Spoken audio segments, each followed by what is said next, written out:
Story recapped here. Today I'm gonna explain a horror film called Jacob's Wife. Spoilers ahead, watch out and take care. After conducting a sermon, the church minister Jakob Fedder bids his congregation goodbye as his wife Anne stands beside him. Then, they check on one of the regular attendees, Amelia, whose mom hasn't been able to come in a while. Amelia explains that her mom is starting to get lost in drinking again, so Jakob offers to visit them, hoping to lead her back to the right path. Amelia walks back home, and it's already dark when she arrives near their house. Then, she hears a noise behind her, making her feel anxious. Unfortunately, as she walks to the door, a voice calls out to her, and a figure grabs her from behind. The next day, Sheriff Mike visits Jakob and Anne in the church to question them about Amelia, reportedly missing since the previous night. Then, they have dinner with their relatives Carol and Bob, who think that Amelia might have just run off with her boyfriend. But Anne comes to her defense, certain that Amelia isn't that kind of person. During bedtime, Anne displays restlessness, unhappy with her marriage. To soothe herself, she gets up and starts doing her macrame project. Then, a voice softly calls out her name, but she can't find its source. The next morning, Anne shares with Jakob that her gin-mill proposal went through. She then mentions enlisting the help of an architect that Jakob recognizes as her old flame. While Jakob is dismissive about it, Anne is excited to meet with a man from her past, trying to look good. Anne meets with Tom at a restaurant, and the two immediately hit it off as they talk. Tom mentions how surprising it was for Anne to marry Jakob, not seeing the woman as a church mouse. They then reminisce about how Anne used to be an adventurous woman who wanted to travel the world, but Anne states that she's happy with Jakob despite feeling otherwise. After catching up,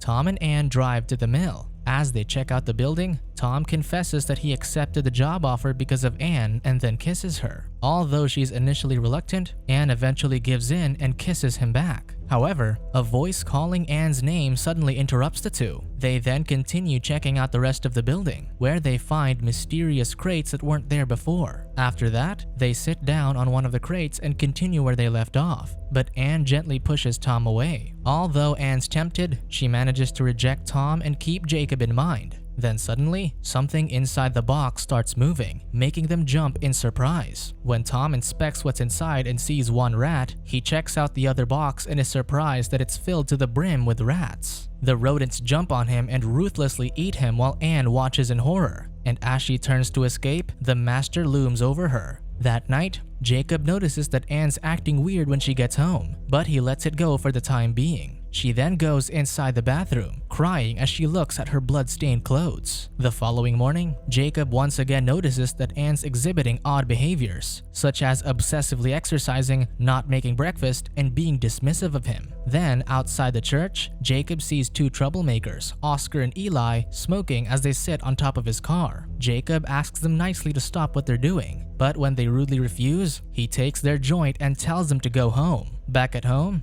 Jakob is surprised by a well-dressed Anne inviting him out to dinner. Then, while at a restaurant, he observes that Anne won't touch her food, even refusing a to-go box. Later that night, Anne angrily pushes Jakob off the side of her bed, but she makes up an excuse the next morning that she was just having a bad dream. Jakob starts to feel that something is off but chooses to end their conversation, which angers Anne. Jakob and Anne start to argue, which puts a strain on their relationship. Starting to embrace the changes in herself, Anne goes to the grocery store to buy bags of blood, which she drinks. While home alone, Anne happily dances as she moves her couches around with immense strength. Meanwhile, Jakob visits Carol and Bob to tell them about Anne. Bob tries to reassure Jakob that Anne isn't the type to fool around, but Jakob knows that Tom is to blame, noticing that his wife changed after meeting with him. So Bob advises Jakob to confront Tom to ease his worries. That night, Anne sees the master outside her window, calling out to her. The master starts making gestures that Anne mirrors, and as she starts touching herself, Jakob catches her. Then, when Anne looks outside, the master is already gone. When Anne goes to her dental checkup, the dentist notes that she's starting to grow new teeth, which is rare but not impossible. She then continues with a whitening procedure, but seconds later, Anne starts to get burned by the UV light. With a burnt mouth, Anne runs back home in a panic. Meanwhile, Jakob goes to the mill in hopes of confronting Tom, but much to his surprise, he encounters Oscar and Eli instead, who are both still pissed at him. After not finding who he's looking for, Jacob turns to leave, but Oscar continues pestering him. Then all of a sudden, Amelia appears from above and bites Oscar's neck, his blood spurting everywhere. The previously meek church girl has become hostile, covered in blood. She also says she found someone better than God and mentions that her master is in Jacob's house. Jacob tries to retaliate with a prayer, which provides little defense against Amelia. She then threatens to bite Jacob, but Eli knocks her down with a skateboard. They run outside to the safety of the sunlight, where Eli freaks out after witnessing Amelia kill Oscar, believing she's a vampire. So she goes to the cops while Jacob hurriedly returns to Anne. Back at home, Anne starts to feel worse, avoiding sunlight. Because of her hysterics, their neighbor checks on her, but she just ruthlessly feasts on him. Then, when Jacob gets back, he sees her licking the blood on the floor. Anne tries to feign innocence, saying that she's being controlled, but Jacob has already seen enough. So Anne starts talking about the day she met with Tom and even confesses to kissing him before showing Jacob her vampire bite. Despite the situation, Jacob still assists Anne and helps in cleaning the bloody kitchen. Moments later, Sheriff Mike comes over to their house, asking questions about the earlier incident that Eli reported concerning Amelia and Oscar. Understandably so, the sheriff didn't believe Eli's ramblings about vampires and assumed she was just high. However, he still wants to get Jacob's testimony because Eli said he was at the mill. Although Sheriff Mike doesn't want to take it seriously, he notes that Oscar indeed went missing, just like Amelia and Tom. Meanwhile, Anne's victim comes back to life and starts moving, which thankfully, the policeman doesn't notice as he leaves. Jacob drives a stake through the corpse's heart while confronting Anne. He can't believe that Anne didn't tell him about her situation, so Anne admits that she felt ashamed. Determined to help his wife, Jacob plans to kill the master to change Anne back to how she was, despite her saying that she feels more alive than ever. The couple drives to the mill that night, hoping to put an end to things. However, Anne feels irritated that Jacob doesn't treat her as an equal, but she's determined to fight alongside him. They look for vampires at the mill and come across Amelia, taunting them. Jacob immediately douses Amelia with holy water, so she tries to manipulate him into thinking that she's still normal. Then, because Jacob hesitates to finish Amelia off, Anne drives a stake through her head. The two start to argue, with Jacob feeling guilty because he believes he could have saved Amelia. However, Anne is sure that Amelia would have killed him. Jacob then angrily walks away, giving up on the plan because he thinks Anne is no different from the master anymore. He tells Anne that she could be with the master if she wants to, still vexed that she cheated on him. Anne starts to vent, telling Jacob how scared he is to fight for her. She says that she's always been by Jacob's side ever since they got married,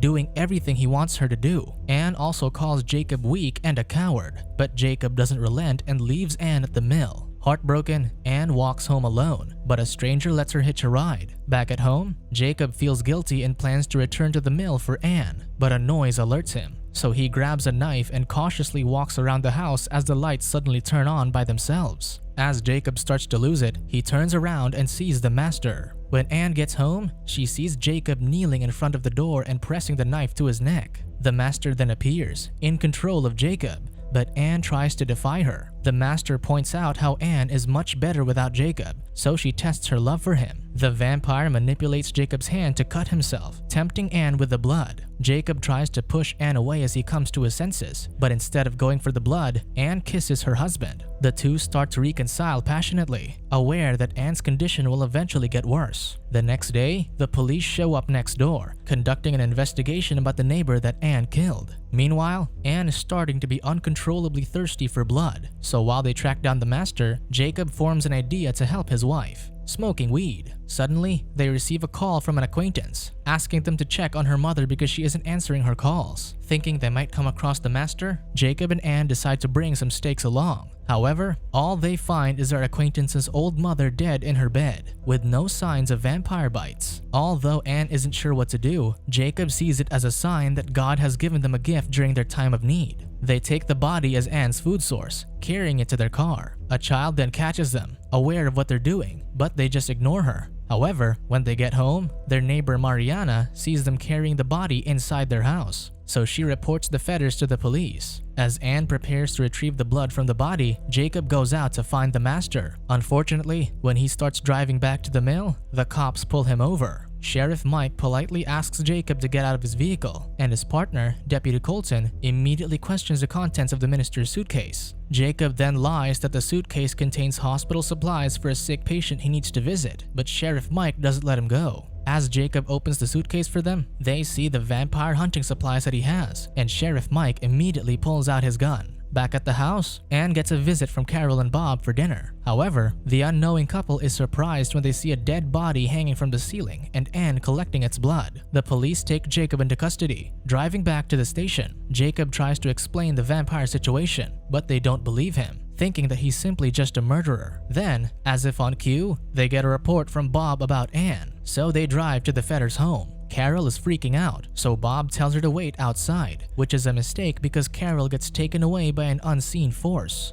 Anne warns Bob to run, but he just ignores her before leading her outside. There, they find Carol acting strangely, and when she turns around, they see her throat mauled, the master controlling her. The master then jumps down from the roof and takes Bob by surprise, biting his neck. Although she's scared, Anne confronts the master while holding a stake. However, the master says she doesn't want anything from Anne, adding that she can give her whatever she wants. Anne then confesses that she wants to live a bigger life, so the master starts tempting her more. But the cops arrive and shoot the master, unaware that regular bullets don't work on vampires, leaving the master unharmed. The officers then try to close in on the master, but they get stuck on the ground, hands grabbing them from underneath. Jacob takes matters into his own hands and drives a stake through the master's heart before saying a prayer to kill her. He successfully defeats the vampire, causing it to revert to a simple rat, but Anne isn't happy about it. Meanwhile, the cops who witnessed everything write it up as a non-violent domestic dispute, not wanting to probe further into it. Sheriff Mike then tells Jacob to end all of it before leaving them alone. The next day, the married couple is still trying to settle their differences. Anne wants Jacob to accept the new person she's become. And while the minister wants to trust his wife, no one knows whether Anne will be able to control her thirst, or if Jacob won't end up killing her. Subscribe to watch more videos like this. Turn on notifications. And leave a like, it really helps the channel out. Thank you for watching.